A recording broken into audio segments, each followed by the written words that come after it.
Hello my dear students, welcome back to the fifth session on biomolecules. Today we learn about vitamins and hormones. Just the recap for the last class, we learnt about proteins.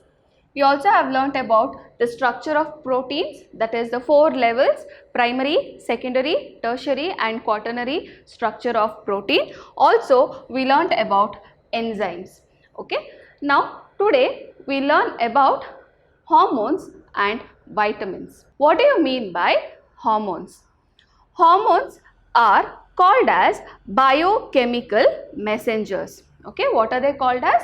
Biochemical messengers, or they are also called as intercellular messengers. These are produced by endocrine glands in our body. Okay, so hormones are proteins which are secreted by ductless endocrine glands.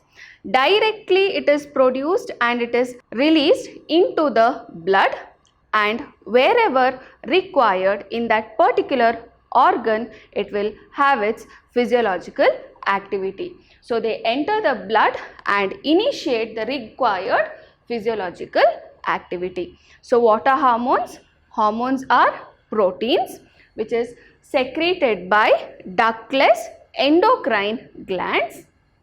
Okay, and they are enter into the body and initiate the required physiological activity. Now, which are the endocrine glands which are there in our body? We have pituitary gland, pineal gland, thyroid gland, then we have thymus, adrenal gland.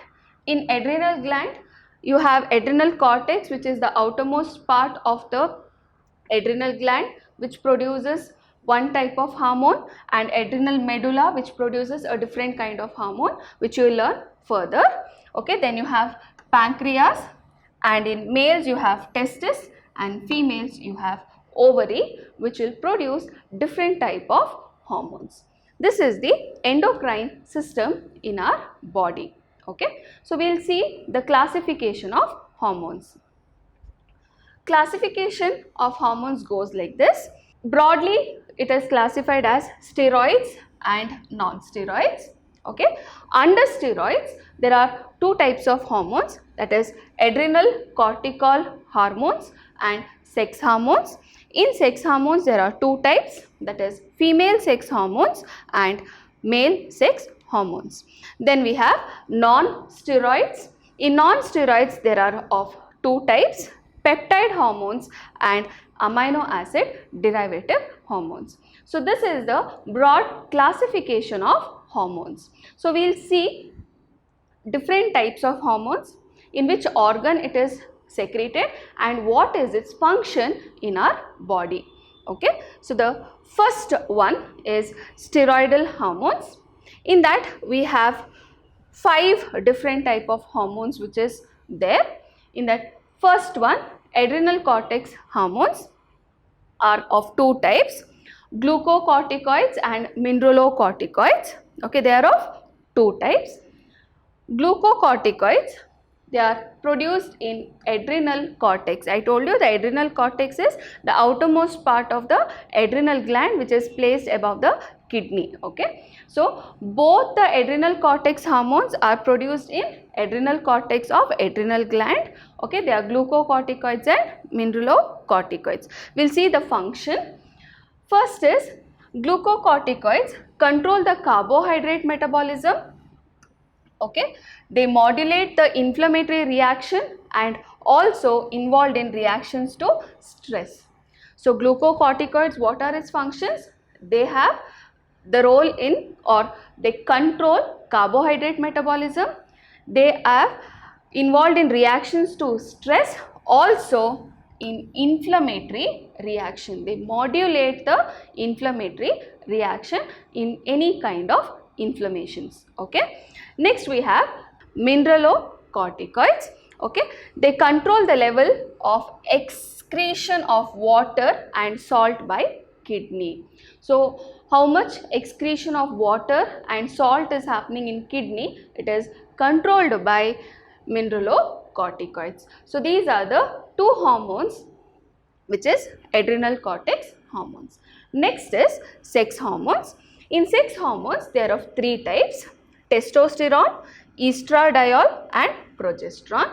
Now if you see, testosterone is the male sex hormone. Okay, they are produced in testes. It is responsible for the secondary male characteristics.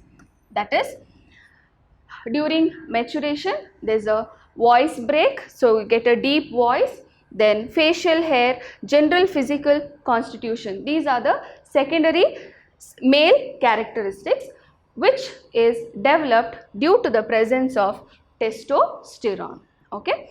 The other two sex hormones are female sex hormones, that is estradiol, okay, estrogen also we can call it as. It's produced in ovaries. It is responsible for development of secondary female characteristics and participates in control of menstrual cycle. During maturation of female, there is menstrual cycle which will occur. So that's controlled by estrogen or estradiol. Okay. Next we have progesterone, which is produced by corpus luteum. It is a mass of cells which is there in the ovary. Okay. It is responsible for preparing the uterus for implantation of fertilized egg. Okay. So in the uterus, if the fertilized egg has to get implanted, then progesterone has a major role in it. Okay. So these are the different types of steroidal hormones. That is, again we have adrenal cortex hormones, two types, glucocorticoids and mineralocorticoids. Then we have sex hormones, three types, that is testosterone, estradiol and progesterone. Okay. Next we will go to peptide hormone. In peptide hormone, there are of two types, insulin and glucagon. So when it comes to the exam point of view, both are very important. Both these are produced in pancreas in our body. Okay. So insulin, you might have heard, any diabetic patient, they take insulin injections.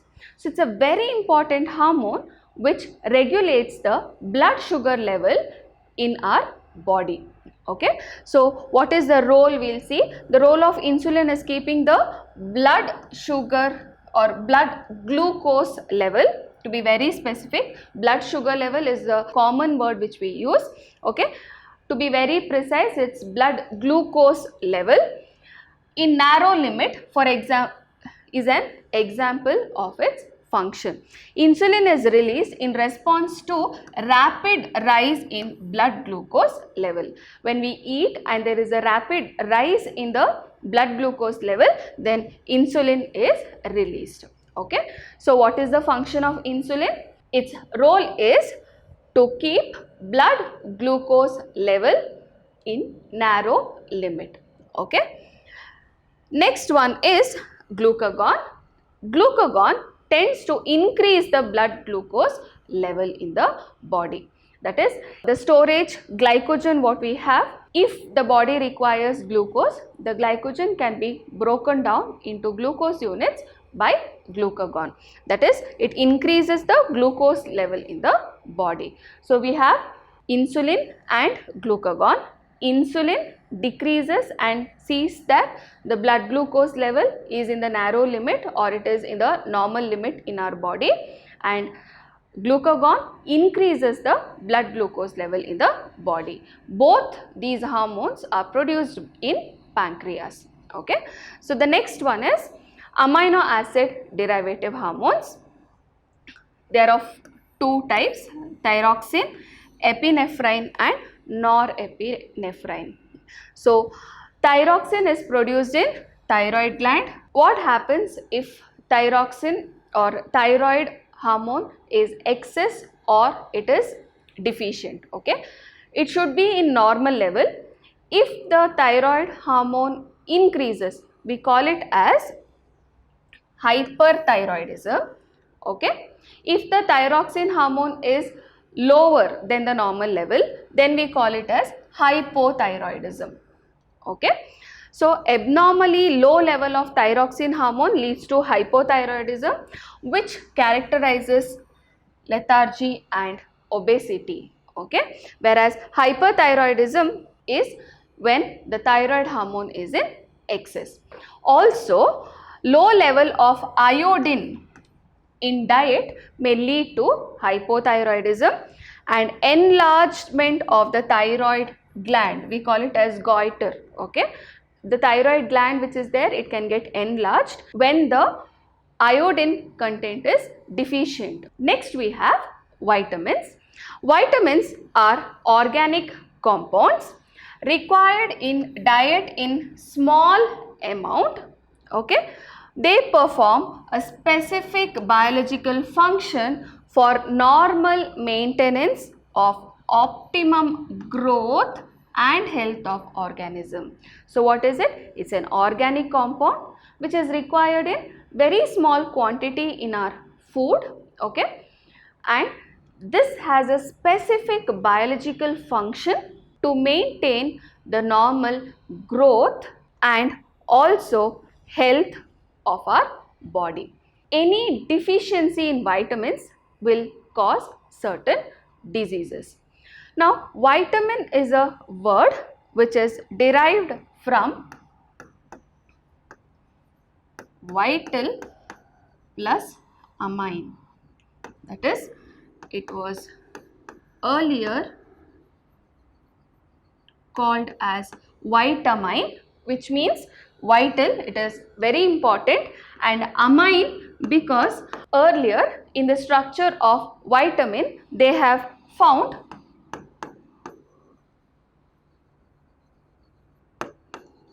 amino group, that's why the word amine has come. Vital plus amine, it was called as vitamine. Now the last letter E is dropped off and we call it as vitamins. Okay, they are very essential food factor. Okay, so vitamins, they are required in small quantities in our diet and also they have a specific biological function to maintain the normal growth and health of an organism. It is very, very important. Okay, we'll see the classification of vitamins. Vitamins are broadly classified into two types: water soluble and fat soluble. Water soluble vitamins must be supplied regularly in diet. It has to be there regularly in diet because they cannot be stored in our body. Okay, they are readily excreted in urine and cannot be stored.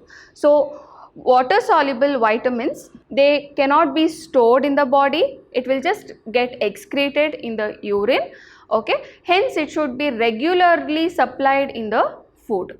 They are of two types, vitamin C and B group vitamins. You can see here, water soluble you have vitamin C and all B group vitamins. It is B1, B2, B3, B5, B6, B9 and B12. Okay, so together we call it as B group vitamins. Next we have fat soluble vitamins. They are stored in liver and adipose tissue. They are insoluble in water. Okay, these are vitamins which are insoluble in water.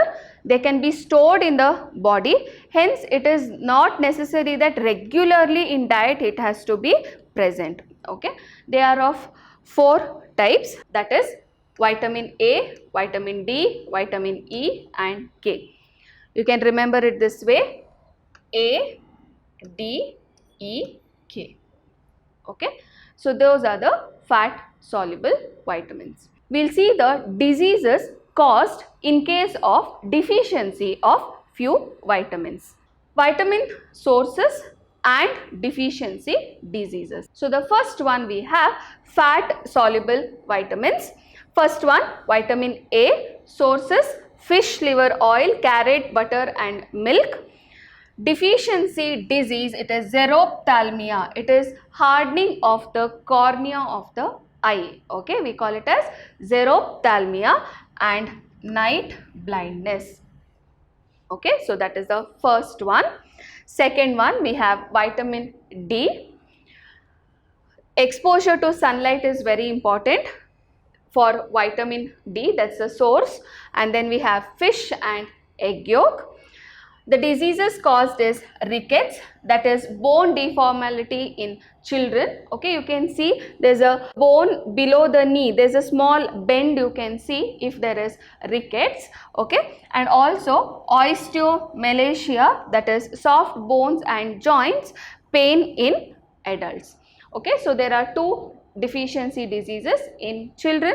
You can get rickets and osteomalacia in adults, that is deficiency of vitamin D. Next we have vitamin E. It's present in vegetable oil like wheat, germ oil, sunflower oil, etc. So basically it is there in oil. Okay, vitamin E. You might have seen green colored capsules which has got vitamin E. Okay, what is the disease which it will cause? Increased fragility of RBCs and muscular weakness. Okay, that is the deficiency disease caused by vitamin E. Next is vitamin K, green leafy vegetables. What is the deficiency disease? Increased blood clotting time. The blood will not clot very easily in case of any wounds or cuts. It takes a very long time for the blood to clot. That is the disease caused by deficiency of vitamin K. So we have 4 vitamins which are fat soluble. Vitamin A causes night blindness and xerophthalmia. Vitamin D, rickets and osteomalacia. Vitamin E, we have increased fragility of RBC and muscular weakness, and vitamin K, increased blood clotting time. It is a very important question for your exam to know which vitamin will cause which deficiency disease. It is asked several times as a 1 mark question. Okay. So next we will see water soluble vitamins. We have totally 5. Okay. Not all B group vitamins is there in our syllabus. So the first one, vitamin B1, it's also called as, chemical name is thiamine. Okay. Source, yeast, milk, green vegetables and cereals. The deficiency disease is beriberi, that is loss of appetite and retarded growth. Next is vitamin B2, which is also called as riboflavin. Okay. What does it causes? It causes scoliosis, that is fissure in the mouth and the lips. That is the end of the mouth can have fissures or small cuts. Okay, digestive disorders and burning sensation of the skin with vitamin B2. Vitamin B6, it's also called as pyridoxine. It causes dermatitis, that is it might be some of the diseases which is related to skin. Okay, and also convulsions. Next we have vitamin B12, which is very important. It is asked several times in the previous paper. It is cyanocobalamin. Okay, it is meat, fish, egg and curd contains vitamin B12. It causes pernicious anemia, that is RBC deficient in hemoglobin. Okay, if the RBCs have lesser amount of hemoglobin, we call it as pernicious anemia. Okay. Next, last one is vitamin C. Again, this is a very important question asked several times. It's also called as ascorbic acid. It causes the disease scurvy, bleeding, gums, delay in wound healing. So we have 5 water soluble vitamins to learn. Vitamin B1 causes beriberi, vitamin B2 scoliosis and also burning sensation of the skin, also digestive disorders. Vitamin B6, we have dermatitis and convulsions. Vitamin B12 is very important, pernicious anemia. Vitamin C, which is also called as ascorbic acid, which causes scurvy, that is bleeding gums and delayed wound healing. So these are the deficiency diseases caused by the respective vitamins. I hope you have understood about hormones as well as vitamins. Okay, next class we'll learn about nucleic acids and biological functions of nucleic acids. Stay tuned, stay focused. Thank you, my dear children.